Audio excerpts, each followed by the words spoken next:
요즘 은행 가면 뭔가 이상하지 않나요?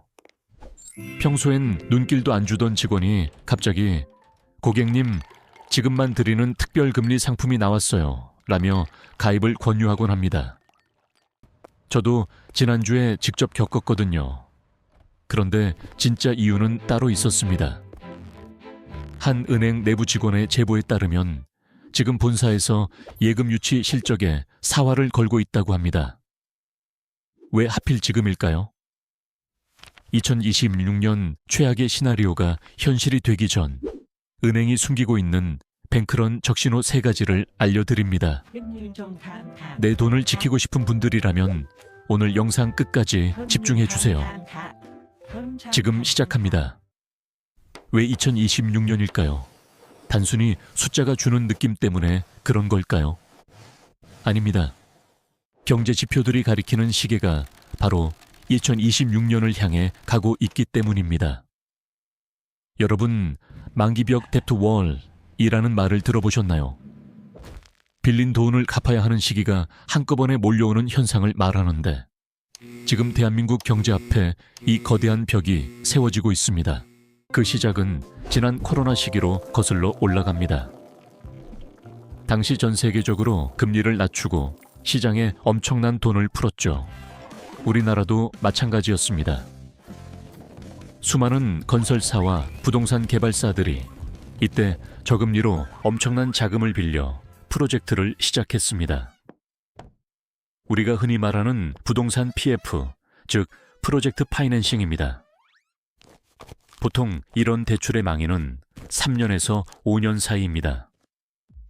2021년과 2022년에 폭발적으로 늘어났던 대출들이 고스란히 2025년 말부터 2026년 사이에 만기를 맞이하게 되는 겁니다.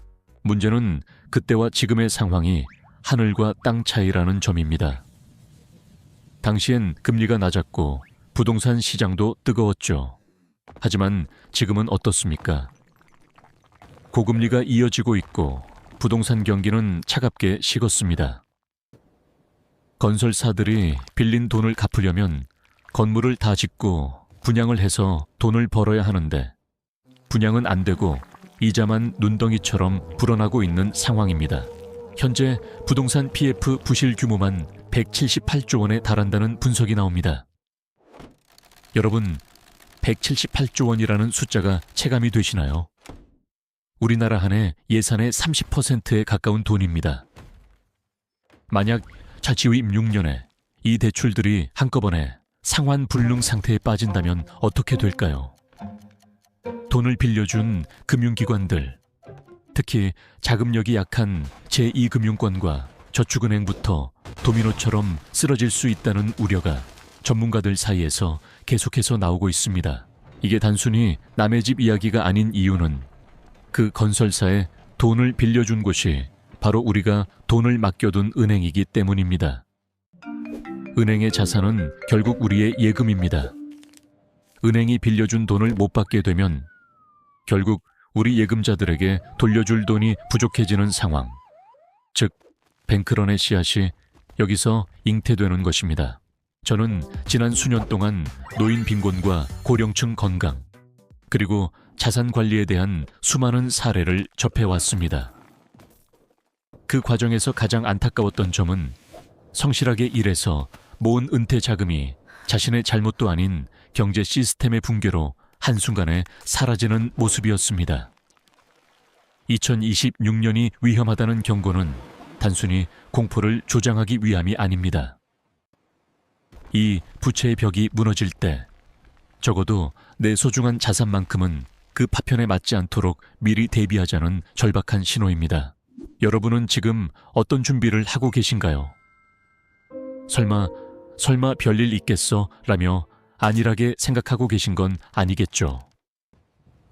폭풍우가 오기 전에는 반드시 징조가 있습니다. 이제 그 징조들 중 첫 번째, 은행이 우리에게 내미는 달콤한 독사과에 대해 이야기해 보려 합니다. 요즘 길을 걷다 보면 혹은 스마트폰 뱅킹 앱을 켜면 가장 먼저 눈에 띄는 게 뭔가요? 아마도 연 5% 확정금리, 기간 한정 특별 우대 상품, 오직 신규 고객님께만 드리는 혜택 같은 화려한 광고들일 겁니다. 1% 금리 차이에 민감한 우리 예금자들 입장에서는 웬 떡이냐 싶어서 당장이라도 가입하고 싶은 마음이 드는 게 당연합니다. 하지만 여기서 우리는 차가운 이성을 되찾아야 합니다. 세상에 공짜 점심은 없다는 말. 금융세계에서는 더욱더 뼈아픈 진실이기 때문입니다. 여러분, 은행은 절대 자선단체가 아닙니다. 그들은 철저하게 이익을 추구하는 기업입니다. 그런 은행이 왜 지금 이 시점에 평소보다 훨씬 높은 이자를 주겠다며 우리 돈을 끌어모으려고 할까요? 그건 바로 은행 내부에 현금이 급하게 필요하다는 신호, 즉 유동성의 빨간불이 들어왔다는 뜻입니다. 아주 목마른 사람이 비싼 값을 치르더라도 물 한 모금을 사 먹으려 하는 것과 똑같은 이치입니다. 정상적인 상황이라면 은행은 가능한 한 낮은 금리로 예금을 받으려 합니다. 그래야 예금 이자와 대출 이자의 차이인 예대 마진을 남겨서 돈을 벌 수 있으니까요. 그런데도 제 살을 깎아먹는 듯한 고금리를 제시한다. 이는 일부 금융기관이 단기적인 자금 조달이나 유동성 관리를 강화하고 있을 가능성으로 해석될 수 있습니다. 실제로 제가 유튜브 댓글들을 읽어보다가 소름 돋는 글을 하나 발견했습니다. 한 시청자분이 이런 글을 남기셨더라고요. 갑자기 뜬금없는 금리로 예적금 상품 내놓는 은행은 무조건 조심하세요. 2011년 저축은행 사태 때도 딱 이랬습니다. 이 댓글에 무려 수백 명이 공감을 눌렀습니다. 이분들이 느끼는 불안감, 이건 결코 단순한 기우가 아닙니다. 과거의 역사를 한번 되짚어 볼까요?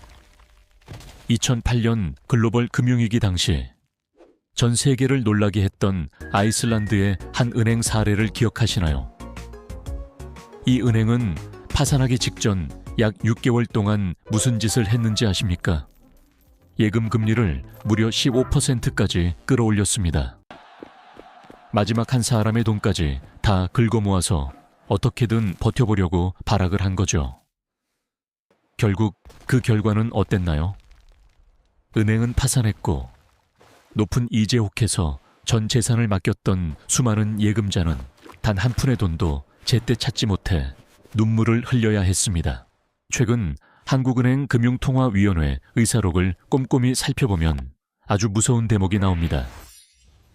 공식 문서에 일부 금융기관의 예금 금리 인상 경쟁이 유동성, 즉 당장 쓸 수 있는 현금이 부족하다는 신호일 수 있다는 우려가 제기됐다는 내용이 명시되어 있습니다. 이건 음모론이 아니라 국가기관이 공식적으로 인정한 위험 신호입니다. 더욱 수상한 점은 고금리 상품 뒤에 숨겨진 까다로운 조건들입니다. 3개월 이내 해지 시 이자 전액 몰수, 특정 카드를 얼마 이상 써야만 우대 금리 적용 같은 조항들이죠. 왜 이렇게 복잡하게 만들까요? 단순히 마케팅 때문일까요? 아닙니다. 단기적으로 현금은 급하게 확보하되 나중에 돈이 한꺼번에 빠져나가는 것은 물리적으로 막으려는 고도의 전략입니다. 마치 구명보트에 탈 사람들을 선별하고 일단 탄 사람들은 내리지 못하게 문을 걸어 잠그는 것과 무엇이 다릅니까? 특히 은퇴 자금을 맡겨두신 우리 어르신들, 노후 자금으로 생활하시는 분들은 더 조심하셔야 합니다. 0.5% 더 준다는 말에 혹해서 내가 평생 거래하던 안전한 은행을 버리고 이름도 생소한 금융기관의 특판 상품으로 목돈을 옮기는 행위는 지금 같은 위기 상황에서는 매우 위험한 선택이 될 수 있습니다. 지금 여러분이 거래하는 은행의 앱을 한번 켜보세요. 혹은 집 근처 은행 창구의 분위기를 살펴보세요. 유독 높은 금리를 제시하며 여러분을 유혹하고 있지는 않나요? 만약 그렇다면 그 은행이 왜 하필 지금 그런 선택을 했는지, 그 달콤한 사과 속에 독이 들어있지는 않은지 반드시 의심해 보셔야 합니다. 은행이 말하지 않는 진실은 언제나 숫자가 아닌 그들의 태도 변화에 숨겨져 있기 때문입니다. 자, 그럼 금리만 조심하면 끝일까요? 아닙니다. 두 번째 적신호는 훨씬 더 교묘하고 우리 일상에 깊숙이 침투해 있습니다. 바로 우리가 매일 사용하는 디지털 뱅킹에 숨겨진 비밀입니다. 여러분, 최근 몇 달 사이 뉴스나 인터넷 커뮤니티에서 오오은행 앱이 먹통됐다, 이체가 안 돼서 한참을 기다렸다는 소식 자주 접하지 않으셨나요? 그때마다 은행 측은 뭐라고 하던가요? 일시적인 접속 폭주다, 시스템 정기 점검 중이다, 보안 업데이트 과정에서 생긴 단순 오류다 라며 대수롭지 않게 넘기곤 합니다. 평소라면 우리도 그냥 운이 없었네 하고 말겠지만 지금처럼 경제의 기둥, 여기저기서 금 가는 소리가 들리는 시기라면 이야기가 달라집니다. 이 타이밍이 과연 묘한 우연일까요? 우리는 여기서 2023년 3월 전 세계 금융권을 공포로 몰아넣었던 미국의 실리콘밸리 은행 SVB 사태를 반드시 기억해야 합니다. 당시 이 거대 은행이 파산하는 데 걸린 시간은 단 이틀이었습니다. 과거처럼 사람들이 은행 문 앞에 길게 줄을 서서 돈을 찾는 광경은 없었습니다. 대신 집에서, 사무실에서 스마트폰 클릭 몇 번만으로 수십조 원의 돈이 다른 은행으로 옮겨졌습니다. 이것이 바로 디지털 뱅크런의 무서운 속도입니다. 예전에는 은행 가서 서류 쓰고 도장 찍는 동안 마음도 가라앉히고 시간도 벌 수 있었지만 지금은 버튼 하나면 상황이 끝납니다. 그렇다면 은행들이 이 빛의 속도로 빠져나가는 돈을 보며 손을 놓고 있을까요? 절대 아닙니다. 금융보안 전문가들 사이에서는 이미 공공연하게 도는 이야기가 있습니다. 바로 유동성 속도 조절 알고리즘입니다. 쉽게 말해 짧은 시간 동안 출금 요청이 급증할 경우 보안 강화나 시스템 과부하 방지를 위해 이체가 지연되거나 제한되는 상황이 발생할 수 있다는 우려가 제기되고 있습니다. 겉으로는 시스템 장애라고 부르지만 실제로는 돈의 탈출을 막는 디지털 비상구 폐쇄인 셈입니다. 마치 화재가 났을 때 사람들이 한꺼번에 몰리면 비상구가 너무 좁아 빠져나가지 못하는 상황을 상상해 보십시오.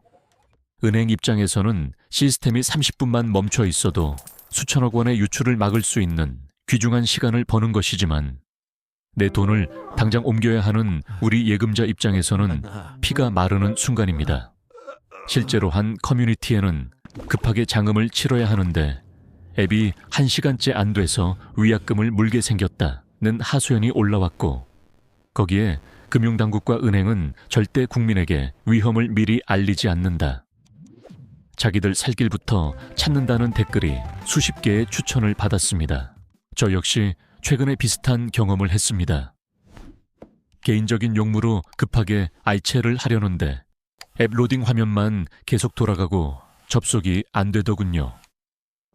처음엔 그저 답답하기만 했는데 이 영상을 준비하며 당시 상황을 되짚어보니 소름이 돋았습니다.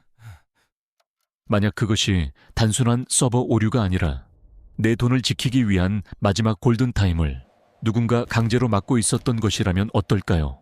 더 무서운 것은 최근 주요 은행들이 일제히 1일 이체 한도를 낮추고 있다는 사실입니다. 보이스피싱 예방이나 고객 보호라는 그럴싸한 명분을 내세우지만 실질적으로는 대규모 출금을 물리적으로 차단하는 조치일 수 있습니다. 여러분의 돈인데 여러분 마음대로 옮기는 것을 점점 어렵게 만들고 있습니다. 지금 여러분의 스마트폰에 설치된 은행 앱은 안녕한가요? 최근 들어 유독 접속이 느려지거나 이유 없는 점검이 잦아지진 않았나요? 만약 그런 징후가 반복된다면 그것은 은행이 여러분에게 보내는 항복 선언이자 곧 닥칠 거대한 폭풍을 대비해 빗장을 걸어 잠그는 예고편일지도 모릅니다. 하지만 이게 끝이 아닙니다. 금리와 앱보다 더 직접적이고 거대한 폭탄이 우리 밑바닥에서 터지기만을 기다리고 있습니다. 바로 대한민국 경제의 아킬레스건이라 불리는 부동산 PF 문제입니다. 이제 그 치명적인 세 번째 적신호를 확인해 보겠습니다. 여러분, 부동산 PF 프로젝트 파이낸싱라는 말 뉴스에서 참 많이 들어보셨죠? 어렵게 생각하실 것 없습니다. 건설사가 아파트나 건물을 지을 때 미래에 들어올 분양 수익을 담보로 은행에서 거액을 빌리는 대출입니다. 그런데 지금 이 대출들이 대한민국 경제의 아킬레스건이 되어버렸습니다. 현재 그 규모가 자그마치 78조 원입니다. 우리나라 1년 국가 예산이 600조 원 남짓인데 그중 30%에 육박하는 어마어마한 돈이 부동산이라는 한 바구니에 담겨 있는 겁니다. 더 큰 문제는 이 돈들이 지금 썩어가고 있다는 사실입니다. 최근 통계에 따르면 번 돈으로 이자조차 못 갚는 기업, 즉 이자 보상 배율이 1 미만인 기업이 전체의 24%에 달합니다. 10곳 중 두세 곳은 이미 좀비 상태라는 뜻입니다. 3년 전만 해도 이 수치는 1%에 불과했습니다. 그런데 고금리가 이어지고 분양시장이 얼어붙으면서 상황이 급격히 악화된 거죠. 건설사가 돈을 못 갚으면 어떻게 될까요? 그 돈을 빌려준 저축은행, 증권사, 그리고 우리가 믿고 돈을 맡긴 시중은행들까지 줄줄이 타격을 입게 됩니다. 여기서 우리가 주목해야 할 수상한 움직임이 있습니다. 바로 한국은행입니다. 얼마 전 한국은행은 긴급 여신 지원 체계라는 것을 발표했습니다. 말이 어렵지 쉽게 풀이하면 은행들이 뱅크런 같은 위기에 처하면 한국은행이 즉각적으로 돈을 쏴주겠다는 비상 대책입니다. 여러분, 평화로운 대낮의 집 앞에 소방차가 경적을 울리며 대기하고 있다면 무슨 생각이 드시나요? 불이 날 걸 이미 알고 있다는 뜻 아니겠습니까? 한국은행이 이런 이례적인 체계를 구축했다는 건 그만큼 2026년으로 다가오는 PF 대출의 망이벽이 위협적이라는 것을 방증합니다. 그들은 폭탄이 터지기 전에 미리 방폭복을 입어둔 셈입니다. 하지만 방폭복을 입었다고 해서 폭탄이 안 터지는 건 아닙니다. 파편은 결국 그 옆에 서 있는 우리 같은 예금자들에게 튈 수밖에 없습니다. 특히 2026년 상반기가 위험하다는 이야기가 전문가들 사이에서 끊이지 않는 이유가 또 하나 있습니다. 바로 이창용 한국은행 총재의 임기가 2026년 4월에 끝난다는 점입니다. 금융권에서는 현 총재 임기 내에 터지지 않도록 억지로 막고 있는 폭탄이 임기 교체 시점과 맞물려 한꺼번에 터지는 것 아니냐는 이른바 폭탄 돌리기 우려가 팽배합니다. 실제로 한 커뮤니티에는 내년이 정말 걱정이다. 총재 바뀔 때쯤 경제가 한번 크게 흔들릴 것 같다는 글에 수백 명이 공감을 눌렀습니다. 여기에 환율 문제까지 겹치면 상황은 더 심각해집니다. 현재 달러당 3,400원을 넘나드는 고환율은 우리 은행들의 외화 부채 부담을 가중시키고 있습니다. 밖에서는 달러가 빠져나가고 안에서는 부동산 대출이 썩어가고 있는 진퇴양난의 상황입니다. 저 역시 이 수치들을 분석하면서 소름이 돋았습니다. 겉으로는 멀쩡해 보이는 은행 건물인데 그 기둥 속을 들여다보니 178조 원이라는 거대한 곰팡이가 피어오르고 있었기 때문입니다. 이것이 바로 은행들이 여러분에게 절대 말해주지 않는 진실입니다. 그들은 우리는 튼튼하다, 정부가 지켜줄 것이다 라고 말하지만 정작 내부적으로는 비상체제를 선포하고 현금을 긁어 모으기에 바쁩니다. 만약 건설사와 부동산 개발사들의 부도 소식이 들려오기 시작한다면 그때는 이미 늦었을지도 모릅니다. 그렇다면 우리는 이 거대한 파도 앞에서 무기력하게 당하고만 있어야 할까요? 아닙니다. 이제부터는 과거의 아픈 역사를 통해 우리가 무엇을 배워야 하는지, 그리고 내 소중한 재산을 지키기 위한 구체적인 전략은 무엇인지 하나씩 짚어보겠습니다. 역사의 반복은 언제나 우리가 가장 방심하고 있을 때 찾아옵니다. 2011년 저축은행 사태를 기억하시나요? 영업 정지 발표가 나기 단 하루 전까지도 은행 창구 직원들은 우리 은행은 아무 문제 없다, 정부가 보증한다며 예금자들을 안심시켰습니다. 하지만 다음 날 아침 차갑게 닫힌 셔터 앞에서 수만 명의 서민이 통곡해야 했습니다. 당시의 기시감이 지금 다시 느껴지는 건 저만의 착각일까요? 여기에 환율 첨틴하 탐건이라는 보이지 않는 파도가 우리 금융의 둑을 위협하고 있습니다. 우리 은행들이 해외에서 빌려온 막대한 달러 부채는 환율이 오를수록 그 갚아야 할 무게가 기하급수적으로 늘어납니다. 이는 은행의 자구 노력만으로는 해결할 수 없는 외부의 거대한 해일과도 같습니다. 그렇다면 우리는 어떻게 해야 할까요? 이제 내 돈을 지키기 위한 현실적인 3단계 생존 전략을 말씀드리겠습니다. 첫째, 1억 원의 법칙을 기억하십시오. 2025년 9월부터 예금자 보호 한도가 기존 5천만 원에서 1억 원으로 상향됩니다. 하지만 한 은행에 1억 원을 꽉 채워 넣는 것은 위험합니다. 만약에 사태에 대비해 한 은행당 8천만 원에서 9천만 원 정도로 나누어 여러 은행에 분산하십시오. 둘째, 은행의 건강진단서인 BIS 자기자본 비율을 직접 확인하십시오. 금융감독원 공시 시스템에서 어렵지 않게 찾을 수 있습니다. 최소 10% 이상인 곳을 선택하고 8% 밑으로 떨어진 곳은 뒤도 돌아보지 말고 피해야 합니다. 마지막 셋째, 자산의 10%에서 20%는 반드시 비상탈출구인 달러나 금으로 보유하십시오. 환율이 요동칠 때 내 원화 자산의 가치를 지켜줄 유일한 방패가 될 것입니다. 결론을 맺겠습니다. 2026년이 정말 최악의 해가 될지 아니면 우리가 현명하게 넘길 수 있는 고비가 될지는 아무도 장담할 수 없습니다. 하지만 한 가지 확실한 사실은 알고 대비하는 사람과 모르고 당하는 사람의 결과는 천지 차이라는 점입니다.